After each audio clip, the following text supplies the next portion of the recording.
ఈ మాట అర్థమవుతుందా? బైబిల్లో యోబు ఉన్నాడు భక్తుడు. ఆ యోబు ఇంటికి, యోబు కలిగిన సమస్తానికి ప్రభు ఏమేశాడు? కంచె వేశాడు, కంచె వేశాడు. ప్రభు కూడా మన చుట్టూ కూడా ఆయన ఏమేశాడు తెలుసా? కంచె వేశాడు, కంచె వేశాడు.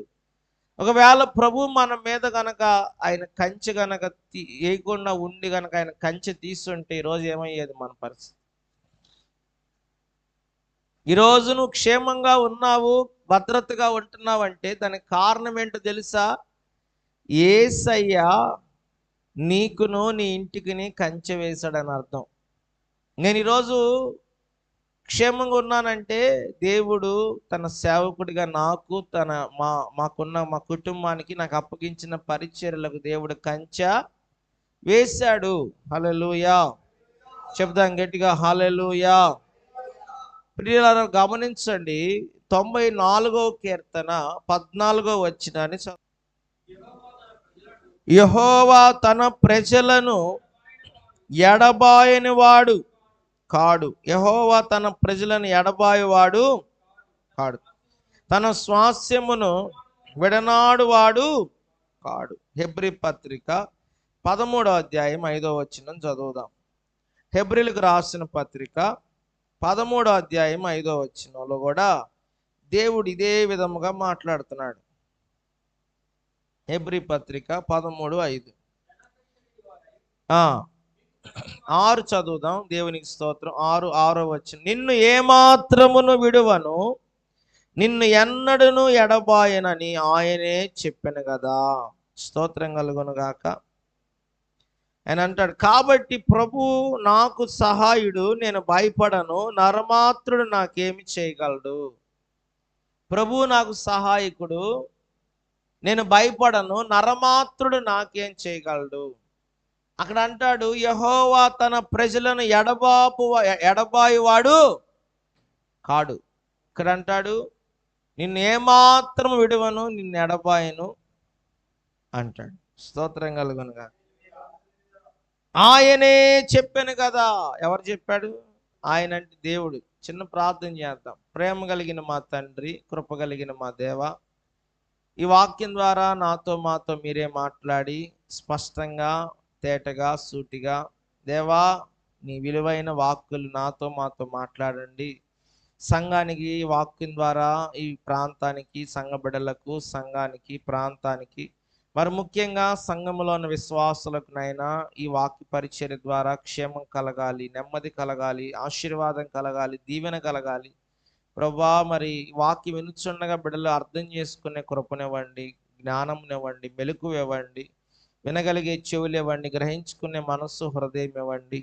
విన్న వాక్యం విడిచిపెట్టేయకుండా వారి హృదయాలు నింపబడటానికి సహాయం చేయండి అయ్యా. మాతో మీరే మాట్లాడి కృప చూపించమని యేసుక్రీస్తు నామములో ప్రార్థిస్తున్నాము తండ్రి, ఆమేన్. ప్రియమైన వారలారా గమనించండి, దేవుడు అంటున్నాడు తన ప్రజలను ఆయన విడనాడు వాడు కాడు. దేవునికి స్తోత్రం. ఆయన విడిచిపెట్టుంటే మన పరిస్థితి ఏమయ్యేది? ఇందాక చెప్పాను, యోబు గనక కంచె వేశాడు. ఆయన తన ప్రజల్ని ఎడబాసేవాడు కాదు. 94:14 చదువుదాం. 94:14 కీర్తనలు 94:14లో యెహోవా, అందరూ చెప్పండి, అందరూ ఆ వాక్యం తీయండి. యెహోవా తన ప్రజలను ఎడబాయువాడు కాడు. చూడండి, మీరు ఇలా చెప్పాలి, నా దేవుడు నన్ను ఎడబాయువాడు కాడు. నేను ఒంటరిని కాను, నేను దిక్కులేని వాణ్ణి కాను, నేను అనాథను కాను. నా దేవుడు నన్ను ఎడబాయడు. ఇందాక వాక్యంలో అర్థం అదే. యెహోవా తన ప్రజలను ఎడబాయువాడు కాడు. ఎవరు తన ప్రజలు? మనమే. స్తోత్రం కలుగును గాక. ఏమండి, నాకు డౌట్ వచ్చింది, తన ప్రజలు ఎవరంటే మనమే.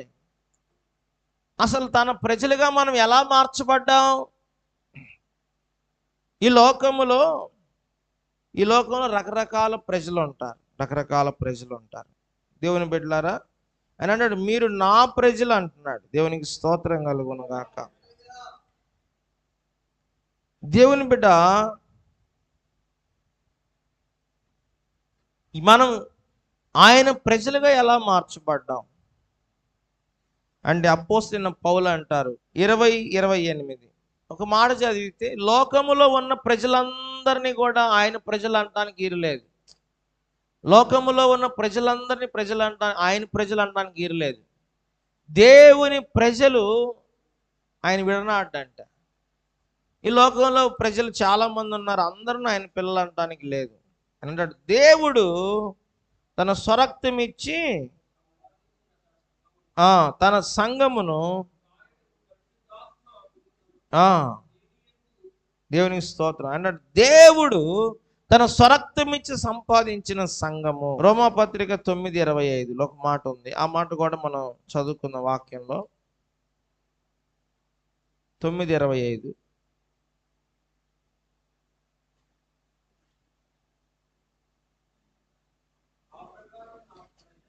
ఆ ప్రకారమే నా ప్రజలు కాని వారికి నా ప్రజలనియు, ప్రియులు కాని దానికి ప్రియురాలనియు నేను పేరు పెట్టేదను. దేవునికి స్తోత్రం. మనం ఒకప్పుడు లోకములో ఉన్నాం. ఆయన అంటాడు, నా ప్రజలు కాని వారు ఉన్నారు. ఏమండి, ఆయన ప్రజలు ఉన్నారంట, ఆయన ప్రజలు కాని వారు కూడా ఉన్నారు. ఆయన అంటాడు, నా ప్రజలు కాని వారికి నా ప్రజలనియు, ప్రియురాలు కాని దానికి ప్రియురాలని నేను పేరు పెడతాను. లోకములో ఉన్న ప్రజలందరూ నా ప్రజలు అనటానికి లేదండి. దేవుని బిడ్డలారా, మరి వాక్యంలో గమనిస్తే లోకములో చాలా రకాల ప్రజలు ఉన్నారు.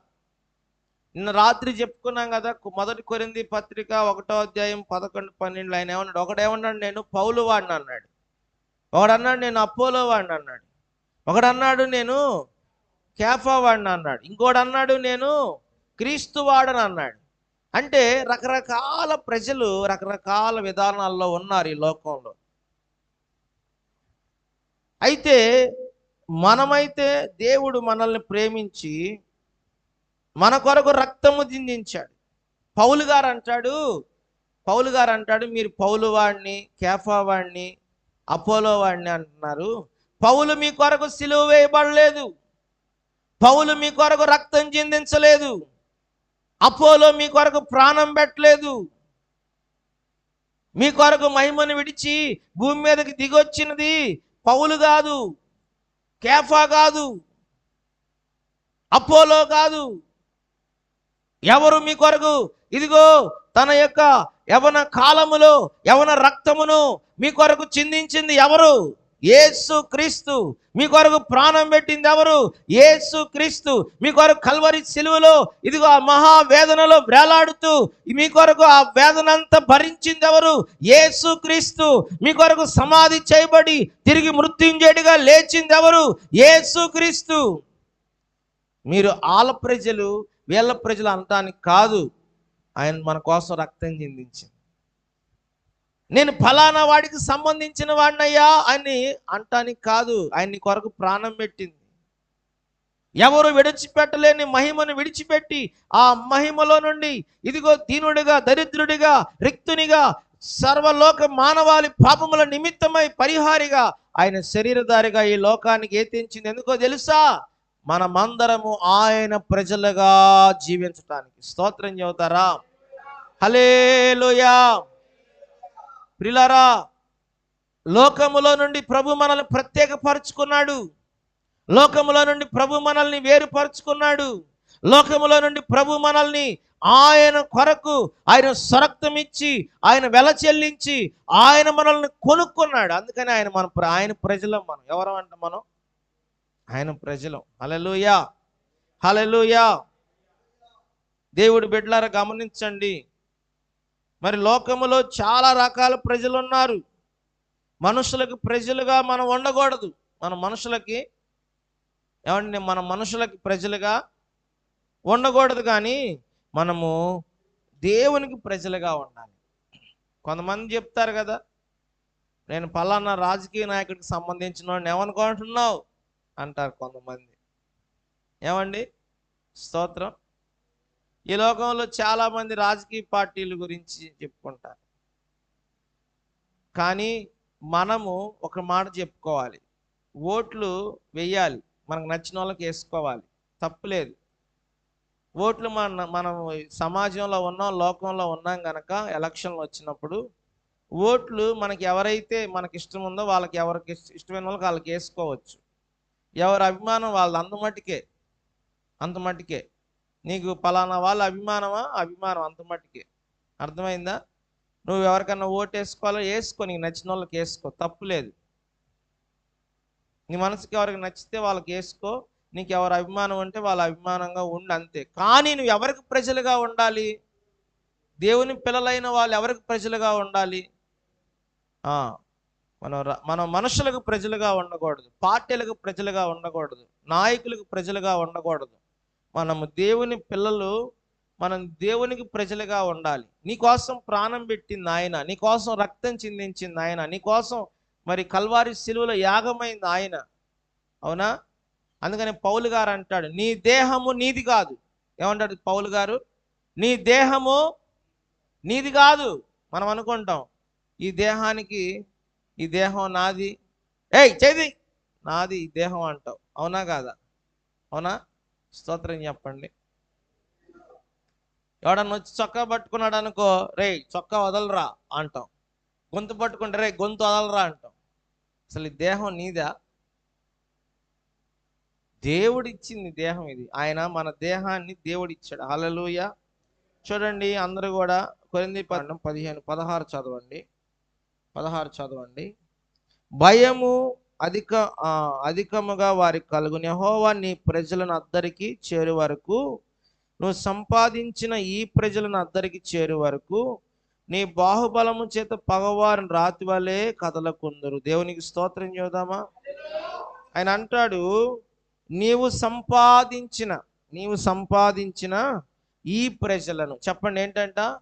దేవుడు మనల్ని సంపాదించాడు. చెప్పండి, దేవుడు, నీవు అక్కడ రాయబడి మాట, నీవు సంపాదించిన. దేవునికి స్తోత్రం. లోకములో మనం ఉన్నాము, లోకములో ఉన్న మనలను దేవుడు ఏం చేశాడంటే ప్రత్యేకపరుచుకున్నాడు.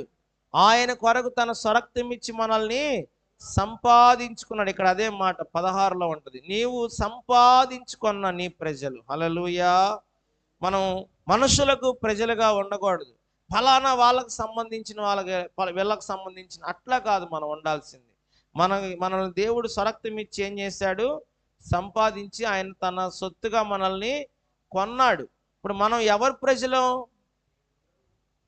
ఎవరైనా ఒక వస్తువు కొన్నారండి, ఏమండి, మీరు ఒక 10,000 పెట్టి ఒక వస్తువు కొన్నారు, ఒక 500 పెట్టి కొన్నారు, ఒక 200 పెట్టి కొన్నారు. ఇప్పుడు ఆ వస్తువు మీద ఎవరికి అధికారం ఉంటుంది? చెప్పండి అమ్మా. కొన్నవాడికి అధికారం ఉంటుందో దారిని పోయేవాడికి ఉంటుందా? అది నాది ఏమంటావు? అది నాది, నేను కొన్నాను అంటావా అనవా? అలాగే ఇప్పుడు యేసయ్య మనల్ని కొన్నాడు. ఆయన రక్తం ఇచ్చి మనల్ని కొన్నాడు, ఆయన ప్రాణం పెట్టి మనల్ని కొన్నాడు. నశించిపోతున్న మనల్ని ఆయన తన రక్తం ఇచ్చి, తన ప్రాణం పెట్టి, మనం చెల్లించవలసిన వెల ఆయన చెల్లించి, వెల ఇచ్చి మనల్ని, మన శిక్షను దేవునికి స్తోత్రం చెప్తారా గట్టిగా? హల్లెలూయా. చూడండి, మన శిక్షను ఆయన భరించాడు, మన వేదన ఆయన భరించాడు. మనం పొందవలసిన ఘోరమైన శిక్షను ఆయన పొంది, ఆయన ఏం చేశాడు? వెల చెల్లించాడు. మనం చెల్లించాల్సిన వెల, మనం చేసిన తప్పుడు పనులు, పాప పనులు, చండాల పనులు, దుర్మార్గ పనులు, మన పాపముల నిమిత్తం మనం పొందాల్సిన మన శిక్ష, మన బాధ ఆయన భరించాడు. సిలువలో ఆయన సర్వ రోగాల మానవాళి పాపముల నిమిత్తము శిక్షను ఆయన ఒక్కడి మీద వేసుకొని మరణించి పాప ప్రక్షాళన చేశాడు. దేవునికి స్తోత్రం చెప్పండి. కాబట్టి అందుకని అంటాడు మరి కొరింథీ పత్రికలో 6వ అధ్యాయం, 1 కొరింథీ పత్రిక 6వ అధ్యాయము 19-20లో మనం చూస్తే, 1 కొరింథీ పత్రిక 6వ అధ్యాయము 19:20లో మాట ఉంది, మీరు మీ సొత్తు కారు, విలువ పెట్టి కొనబడిన వారని. చూడండి ఆయన చెప్తున్నా, మీ దేహములతో దేవునిని మహిమపరచుడి. దేవునికి స్తోత్రం. మనం ఏం చేయాలి మన దేహాలతో? చెప్పండి. ఆయన ఏం చేయాలి? ఎందుకంట ఆయన అన్నాడు, మీరు మీ సొత్తు, మీరు వెలపెట్టి కొనబడిన వారు కాబట్టి మీ దేహము మీది కాదు. ఏమండి, మన దేహము ఇష్టానుసారంగా మన దేహాన్ని, అందుకనే మనం ఏం చేయకూడదంట, మనం తాగద్దు. ఎందుకు అంటున్నారు? తాగొద్దండి, మత్తులు ఎందుకు తాగకూడదు? ఎందుకు సిగరెట్ తాగొద్దు అని చెప్తారు పాస్టర్ గారు వాళ్ళు? ఎందుకు మందు తాగొద్దు అంటారు? ఎందుకు వ్యభిచారం చేయొద్దు అంటారు? దేహము దేవుడిది, ఆయన ఆత్మ మనలో నివసిస్తుంది. కాబట్టి దేహాన్ని పాడు చేస్తే దేవుడు మనల్ని, హల్లెలూయా, నీ వస్తువుని ఎవరైనా ముట్టుకుంటే నీకు కోపం వస్తుంది కదా, నేను కొన్నాను అంటావు కదా. మరి యేసయ్య సొత్తు నువ్వు, మరి యేసయ్య సొత్తుగా ఉన్నాం మనందరం కూడా కదా. మనం ఆయన దేహము దేవుడు ఇచ్చింది కాబట్టి ఇది మనం ఆయన సొత్తుగా ఉంది. ఆయన అంటాడు, నీ దేహము నీది కాదు, నీ దేహము నా సొత్తు, నేను వెల ఇచ్చి కొన్నాను, నీ దేహము ద్వారా నన్ను మహిమపరచు. దేవునికి స్తోత్రం కలుగును గాక. కాబట్టి ప్రియులారా, ఆయన అంటాడు, తన ప్రజలు, యెహోవా తన ప్రజలను ఎడబాయువాడు. ఎందుకు తన ప్రజలం అయ్యాం మనం? తన ప్రాణం పెట్టి మనల్ని కొన్నాడు కాబట్టి, తన రక్తం ఇచ్చి మనల్ని, మనకి ఏవేం చేయాలో అవన్నీ చేసి ఆయన మనం వెల ఇచ్చి, ఇప్పుడు మనం ఎవరు ప్రజలం? ఆయన ప్రజలం కదా. ఆయన అందుకని అంటాడు, యెహోవా తన ప్రజలను ఎడబాయేవాడు కాదు. తన ప్రజలం ఎలాగయ్యామో చెప్పాను ఇప్పటి వరకు. తన ప్రజలుగా మనం ఉంటే మనల్ని ఆయన ఎడబాసేవాడు కాదు, ఎడబాయడు ఆయన. చూడండి, ఆగస్టు నెల నుండి 4 వారాలు ఎడబాసాడా? 2024 సంవత్సరం జనవరి 1వ తారీఖు నుండి ఈ ఆగస్టు 8వ నెల 25వ తారీఖు వరకు 8 నెలలు ఆయన మనల్ని ఎడబాయలేదు. ఆయన ఎడబాసి ఉండుంటే ఏమయ్యేది మన పరిస్థితి? చెప్పండి, ఏమయ్యేది? మానవుడు ఆయుష్ ఎలా ఉందంట? మానవుడు నీటి మీద బుడగ లాంటిది, అడవి గడ్డి పువ్వు లాంటిది. ఏమండి, 3 నాళ్ళ ముచ్చట కోసం ఈ మనిషి పడే తపన చూడరా. మనిషి నీటి ఆవిరి వంటిది, అడవి పువ్వు లాంటిది. ఏమండి, నీటి మీద బుడగ లాంటిది. మరి ఇలాంటి జీవితం ఉంది. కానీ దేవుడి మహాకృప చేత, చెప్పండి ఎవరి కృప అంట? దేవుని మహాకృప, ఆయన మహా కనికరం, ఆయన మహాదయ మనల్ని ఏం చేస్తుందంటే కాపాడుతుంది. ఆయన అన్నాడు, నా ప్రజలు నేను ఎడబాయి వాడిని, నిన్ను విడువను, ఏమాత్రము నిన్ను ఎడబాయను. స్తోత్రం, హల్లెలూయా.